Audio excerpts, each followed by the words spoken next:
Rashida Tlaib blames white supremacy. Democrats' impeachment vote, Armenian genocide resolution, Carter Page sues, the whistleblower may possibly be subpoenaed, and Amazon Ring is hacked.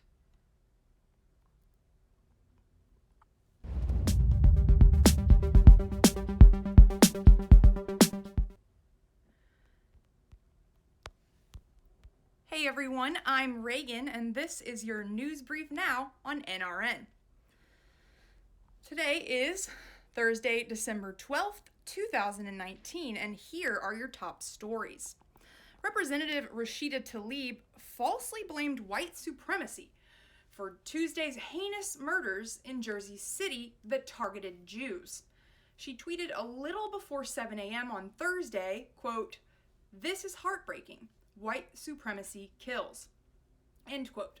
Tlaib then deleted her tweet without comment and without explaining what exactly made her believe this lie, and then spread it a full day after the actual attackers had been identified as 47-year-old David Anderson and 50-year-old Francine Graham, both of whom were black.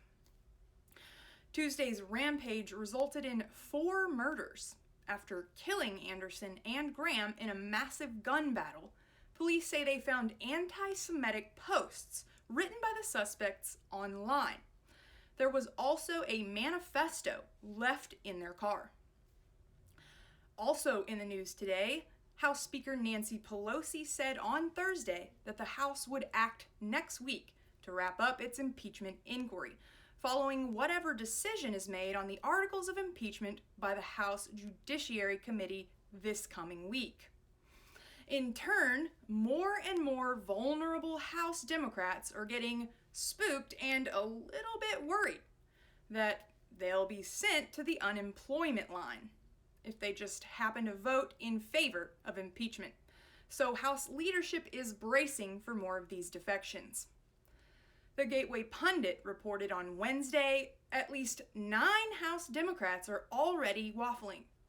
And now the number is reportedly as high as a dozen defectors, this according to various reports.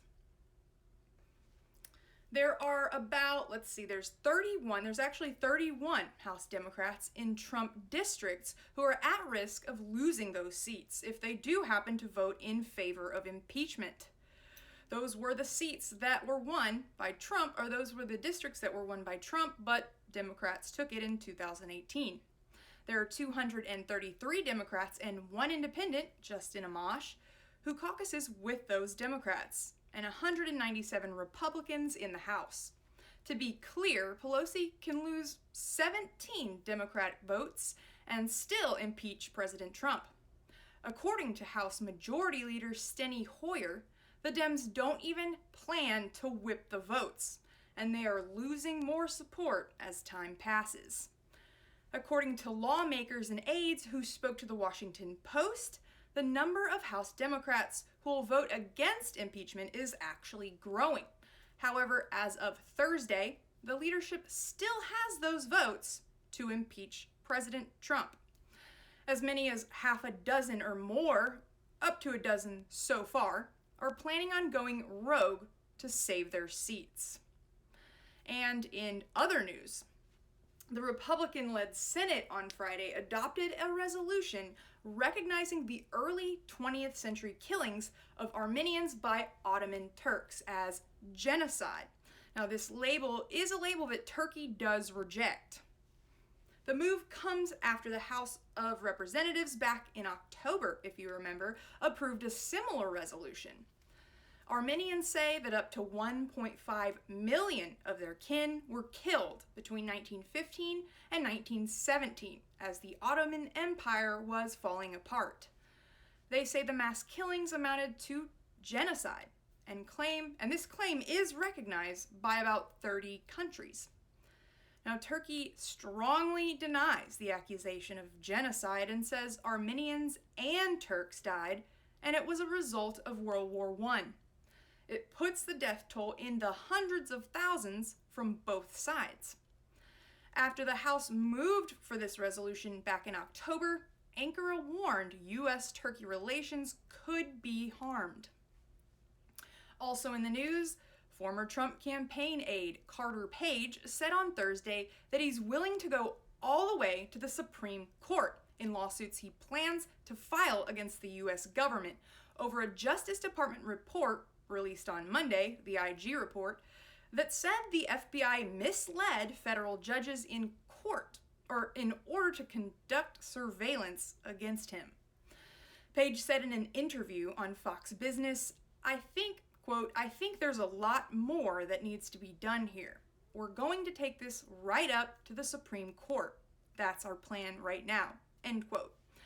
Page previously sued the Justice Department, as well as the parent company of Yahoo News, which published a story back in 2016, September, that was based on information from Christopher Steele, the former British spy who wrote the dossier. Also in the news, the legal team for the whistleblower, whose complaint sparked this whole impeachment inquiry into President Trump, is now trying to develop a strategy to counter the possible subpoena for public testimony. That in a likely event if the Senate conducts its impeachment trial. Senators could subpoena the whistleblower to publicly testify in this impeachment trial. President Trump and his allies have repeatedly urged the whistleblower to come forward publicly and to share what kind of information he has with the public. However, he or she has only offered to answer written questions for the Republicans. The whistleblower's legal team right now is looking into what case it can make to prevent him or her from testifying and is conducting research into historical precedents to build that argument. And also in the news today, ABC reported that owners of Amazon Ring home security cameras have begun reporting incidents of their cameras being hacked over recent days. Owners of those cameras in Mississippi, Georgia, Florida, and Texas have all reported that hackers have accessed their cameras and used their speakers to subject them to racial abuse, encouraging children to engage in destructive behavior, and even demanded a ransom in Bitcoin. Ashley LeMay, who is a mother from Mississippi, told ABC's Good Morning America, quote, I can't even put into words how violated I feel. It really is like my worst nightmare, end quote. Now, LeMay had installed the Ring camera in her daughter's room to watch over her while she worked the night shift as a nurse.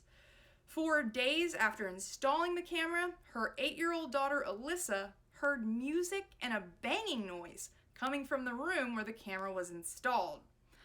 So the young child took it upon themselves to investigate what was going on. Alyssa looked around, and while searching for the source of the noise she heard a voice then telling her, quote, I'm Santa Claus. Don't you want to be my best friend? The voice then taunted Alyssa and encouraged her to break her TV and destroy her room before her father heard what was happening and came to shut the camera off.